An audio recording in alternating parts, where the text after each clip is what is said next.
Hello, everybody, and welcome back to another episode of the Can I Say Something podcast. Today's guest is an author, one of my favorite books of the year so far, Negative Space by B.R. Yeager. Welcome to the show, B.R. Awesome. Thanks for having me. Yeah, thank you for coming on. So, yeah, just tell me a little bit about the book. How did you actually pitch it to the publisher? Oh, so the publisher, Apocalypse Party, was open for submissions. I'd read a couple of their books that they had published previously and really liked them. Their just overall aesthetic and mission just really aligned with mine. So I just submitted the full manuscript with a brief synopsis, and that was it, really. Nice. So yeah, just tell me a little bit about the book itself because I read through it a couple of times, but I like to hear what the author how they describe their book. Cool, cool. I've always this is the part that I always struggle with, but it's essentially a story of several teenagers in a New Hampshire town, um, who a town that's having this sort of supernatural suicide epidemic, and to cope with that, they engage with a number of different drugs, including this one that ends up putting them in touch with entities beyond the material plane. That's the best way I've been able to sum it up, essentially. Yeah, yeah. I saw an interview you gave where you talked about how you prefer in your writing to have sort of prioritize atmospheric stuff and vibe based stuff. So that was really sort of what you were going for in this book as well, right? Absolutely, absolutely. Like I have a hard time with kind of putting something, doing a maybe something that's more high concept. It's there's that might be part of it, but yeah, my emphasis is always on more kind of the smaller parts or things that are a little harder to just summarize. Right. And so the book, takes place, like I said, in New Hampshire. We're both from the Northeast, from Western Mass, and that was really one of the reasons I want to talk to you because you're from the Northeast. It has very much of a vibe of being up here. We're recording this in late September, and that sort of weight and the numbness of the coming winter is definitely here right now. Do you feel like you could not have written this book the way you did, or in the way that you sort of portray, the weight of winter and the weight of sort of the seasonal depression we have up here? Do you feel like somebody, if you were, the reason that you were able to convey how it feels to live up here is because you were from here? Do you think that somebody, from California, if you were from California, you probably wouldn't have written this book the way you did, right? Yeah, no, I think that that's definitely fair, and I think that that's probably the case. Like I haven't lived anywhere else, so I wouldn't really like know how to, at least for something of the scope of a novel that takes place over several seasons, several years. I don't think I'd be able to like write about that accurately if I were to set it someplace else, or if I didn't come from the place that I was writing about. Right. And so it is very much about, like you said, atmospheric and vibes, and it's very much about, the depression and mental illness and addiction and things like that. And one of the reasons I connected with the book so much is because so much of that stuff is portrayed in media as sort of being, sexy and cool. There's stuff like Euphoria and HBO portrays that stuff as being kind of cool. And in this book, it's really not. Even things like Requiem for a Dream sort of put, Jennifer Connelly in that movie, and it still sort of makes it look cool. And True Detective makes drugs and alcohol seem like a cool thing to do. And this book really doesn't. Was that a driving factor for you in writing the book to portray drug addiction and alcohol addiction and depression in a realistic manner? Yeah, I'm not sure how much of it was to. I guess it was one of the driving factors was to try to present everything in kind of as realistically as I could, at least emotionally realistically. I think all of kind of the aspects like of being young and and of uh, being involved with drugs or something, or just what it means to have relationships at a young age, and how or in general, just sort of the general uncertainty around like ever knowing another person completely. Um, that was just kind of the driving aspect. I don't think that I was necessarily looking to depict drugs in a specific way, but more just kind of as that was a part of these people's lives, and how it affected people in those ways. Right, right. Yeah, you did. You definitely, it's definitely very impactful the way you sort of described their descent there. And the other thing I wanted to talk to you about was, the thing that really takes me out of books sometimes, it takes me out of other media, is when dialogue feels stilted or awkward. But this book has fantastic dialogue. Was there sort of a secret to writing such great dialogue? Does it come from, you have very robust, very three-dimensional, very robustly drawn characters in this book. Did the dialogue sort of come easy because you had such highly detailed and highly defined characters? Cool. Thank you so much. That really means a lot. When I'm writing it, I have no idea whether or not it's working or not. I can only kind Yeah. of guess, but that so it's cool to hear that. Yep. But it was so kind of the idea of like whether the dialogue or the characters come first. It's kind of they're happening simultaneously. Like one thing that I'm not sure if it's true for anyone else's processes or if it's just mine, but I see kind of character development as always being kind of like fluid. It's not like I have a vague idea of who a character might be initially when I start writing, because you just have to have like at least a blur to work from initially. But usually it's just that, it's just kind of like a blur, and the character really comes alive from the conversations that they have with people, like what they choose to pay attention to, like what they end up doing. um and that's kind of how it's not so much about sort of like starting with like a character and then like trying to sort of write the dialogue around them.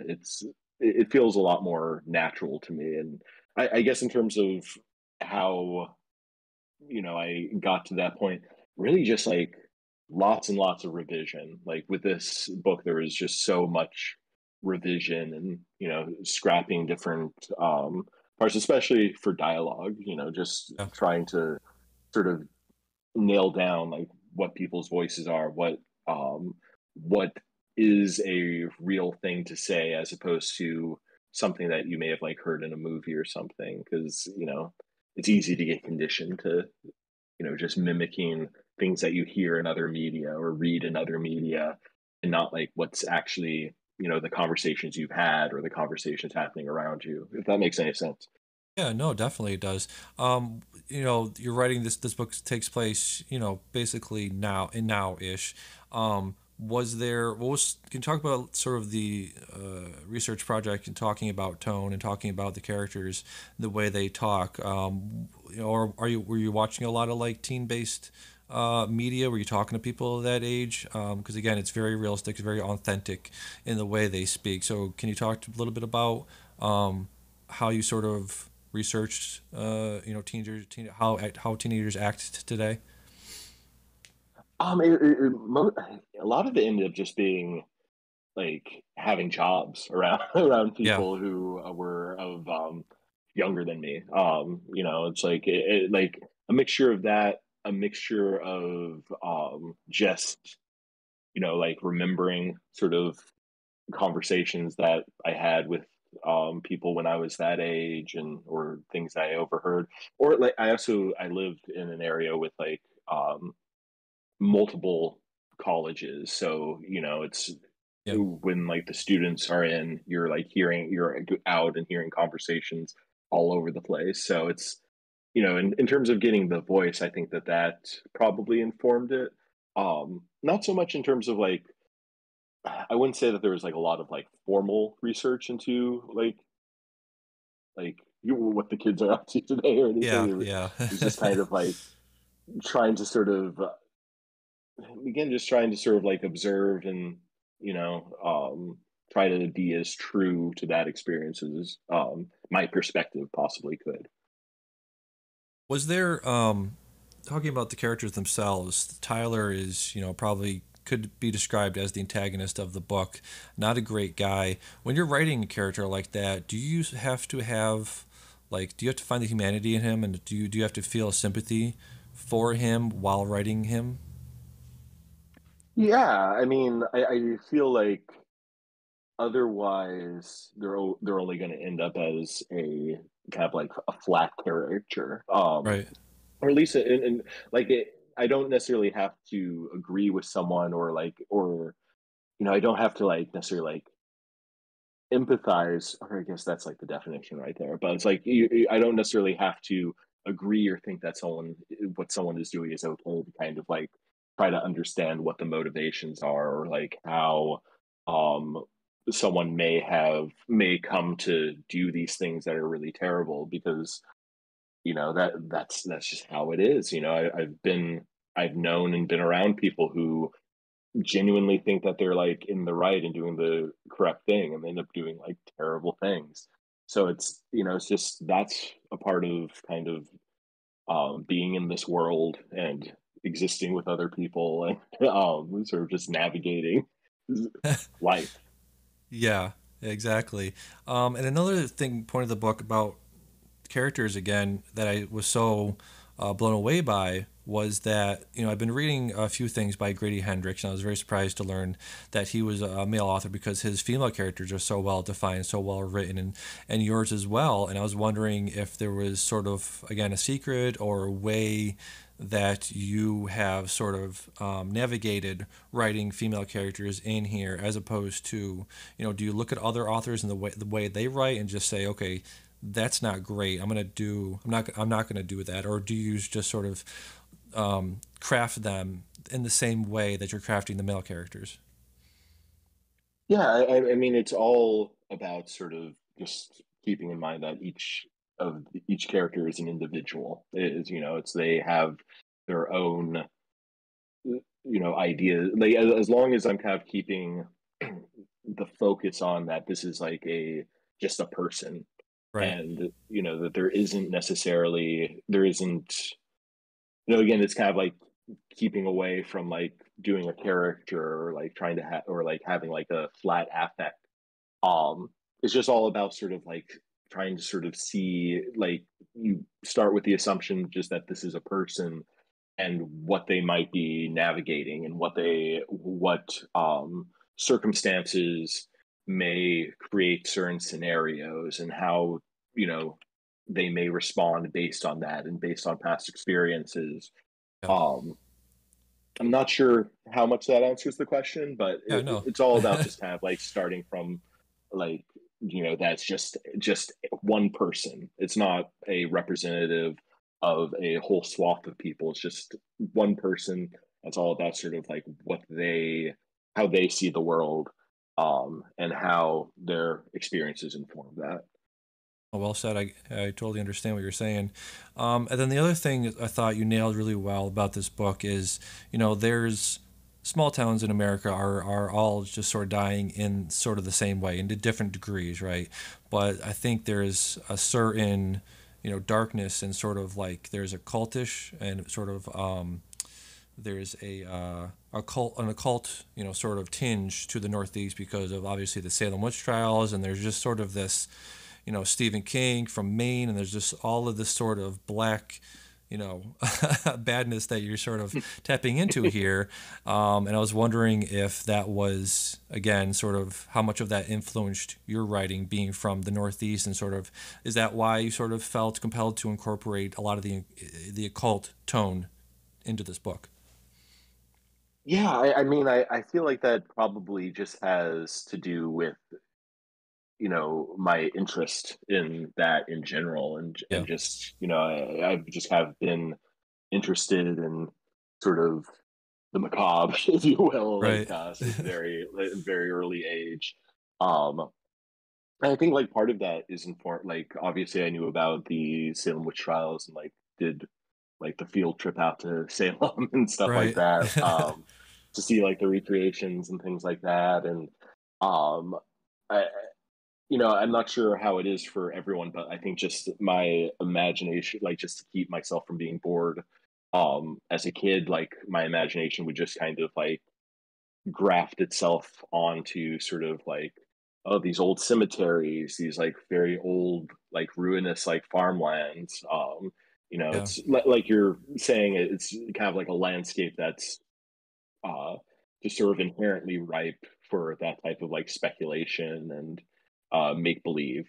Um, so yeah, I do think I think that had like an enormous effect in like just being out around the woods. And I used to bartend in New Hampshire at a it doesn't exist anymore, at a Greyhound track. And to like drive there from Massachusetts, you're just kind of sometimes you're getting out at like 2 o'clock in the morning, so you're driving home in like the early morning, and it's the mountains are by your sides, the trees are out there, and you always have like there's that kind of gothic desolation yes. in a way of like of like you kind of feel like you're passing through sort of a space that doesn't belong to you, or that doesn't like want you in certain ways. And yeah, no, that definitely has a huge impact, I think.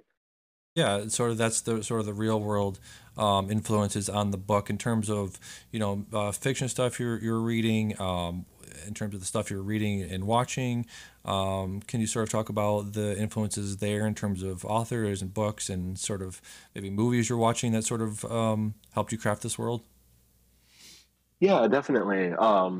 Some big books for me was Something Wicked This Way Comes by Ray Bradbury, which is another kind of in that vein of sort of supernatural horror, coming of age stories, where it's about these young boys in, I believe, in like the 50s or early 60s, and this dark carnival comes to town, and there's all of these supernatural. It's like it's a bunch of Ray Bradbury stuff happens. Um, so there's that. Of course. I was reading it for the first time. I wanted to read it before the adaptations it came out. The new adaptations came out, so I'd always wanted to read it. I'd always been like intimidated by it, and have like read through that as kind of like that and Something Wicked This Way Come are kind of like the foundational archetypes of that sort of coming of age horror story, small town um, type of thing. So it was kind of like looking into like what are these things doing, and like what can I steal from them? What like a lot of times like like what not to do. Yeah. Um, so there was those movies like, do you know The Gate? The film from the Yeah. 80s with very young Dolph Yeah. Lundgren, I believe that's who it is. Yes, I remember seeing that a long uh, time ago. Yeah. Yeah, yeah, no, that had like a really big effect on me as a kid, and like it's one of my favorites, especially of that. Just kind of uh, like one thing with this, like I had been conceiving, I had conceptualized this story back in 2013 initially, and like this was kind of before there had been this cottage industry around sort of nostalgic like looks at like the Amblin movies or things like that. And like there had been like say like Donnie Darko or Super 8, but like there hadn't really been anything else, and I was like thinking that like that would be have a fun space to play in, while also like bringing in kind of some of the kind of you know horrifying, like really horrifying, very real, like Dennis Cooper stuff, or Right.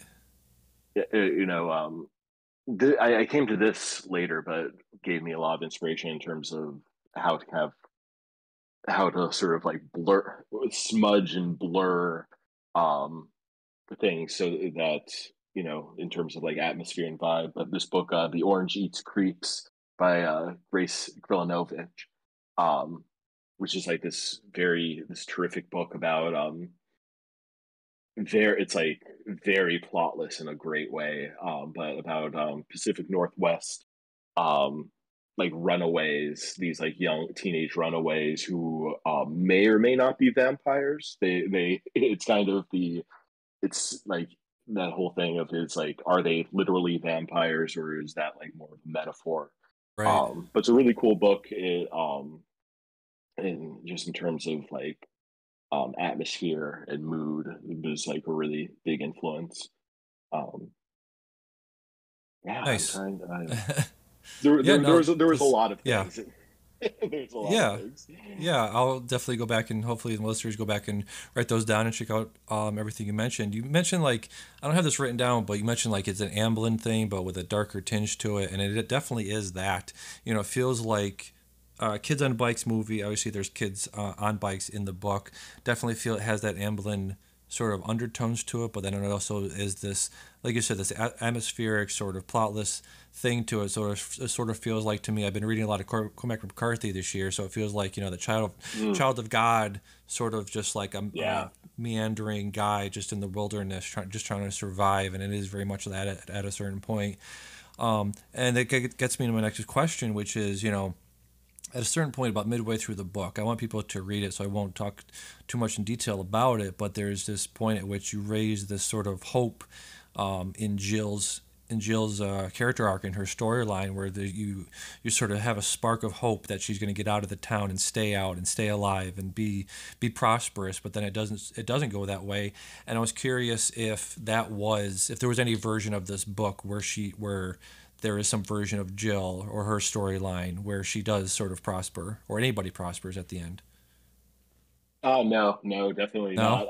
I knew kind of like from the jump that's like, it's not, it's just not going to end. I feel like things like worked out like the best that they could for Lou. Like, Yes. it's just she happened to be she happens to inhabit a world that goes to hell, and just like like the rest of Yeah. us. So, um, but no, I don't think that I had. I think I knew kind of like from the jump that that it's like part of the so one of the things, and I won't get into it too in depth, was Yeah. so I had initially written Negative Space as a short story in like in 2013, and like that short story was like the last 30 pages of the book, like so it changed quite a bit from the short story to how it appears now.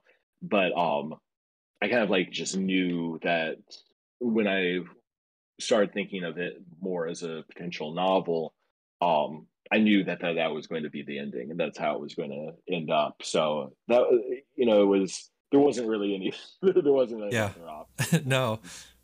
Okay.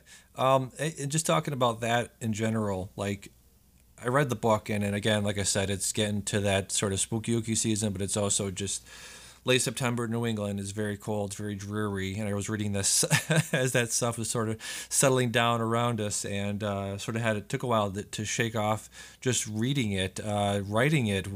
How did it take a toll on you as you were sort of ramping down and finishing it? Did you sort of take a while to sort of shake off this world from you? Um, no, I mean, it was, so the kind of the genesis of the book was this, like kind of terrible like personal tragedy that had happened. Yeah. Um, and it was kind of the opposite because, it's like that, it's kind of a cliche thing, but like it was, you know, the book was kind of like writing my way through it and kind of helping me sort of like come to terms with certain things. So it was actually kind of a little bit of the opposite, where kind of by the end of it, the only parts that were difficult were the whole was just the typical the thing with any book where it's like I've been like working on this three 3 years now. I'm just ready to be done with it. I keep on like looking at it and not sure if I'm like improving things with edits or like messing them all up. Um, so that was like more of like the only like kind of like tough part with like while it was winding down. In terms of like there being kind of like an emotional toll, no, it was kind of the opposite. Yeah. So it was very cathartic for you, you would say, writing this. Yeah, definitely, very much so. That's always good. So yeah, as we're starting to wind down here, I always like to ask my guests, what's the best thing recently that you've been watching? Any book, any good books you've been reading? Anything you listened to that you want to sort of talk about here? Hmm. So I actually, I've got like maybe a couple of games that I played recently. So I played this computer game Norco. Are you familiar with it? Yeah, I've heard it mentioned on a few different podcasts. Cool, cool. Yeah, I just played that recently, and that was really fantastic. Excellent, like exceptional writing, like far beyond like standard video game fare. Like Yeah, really just fantastic, fantastic prose. But yeah, it's like a point and click um, adventure game slash like visual novel, taking place in this sort of near future version of Norco, Louisiana.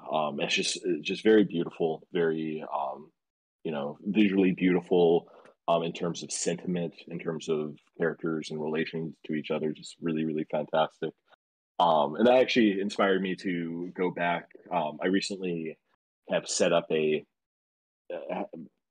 a new like emulation setup. So I've been like going through a lot of older games, and I'm playing this replaying this game, Sega CD game called Snatcher, which I think was a big influence on Norco, and nice. that's been really interesting. There's what I've been liking about digging into like older games again is that there's kind of like because they're still figure because the designers are still kind of like figuring out what this new form is, like what the hell they're doing. Some of aspects of it are just like a real pain in the ass, but they help create the overall experience, if that makes sense. Like there's Yeah, like a lot of kind of rough aspects to like a game like Snatcher or something where it's just like, oh, this could have been streamlined. But like if it had been streamlined, it wouldn't be the same experience. And like that helps like sort of make it an interesting and unique thing, if that makes any sense. yeah, yeah, absolutely. That sounds very cool. Yeah, I've heard of Norco. Yeah, definitely check out all that stuff. And then finally, do you have anything coming out soon that the listeners can look forward to checking out?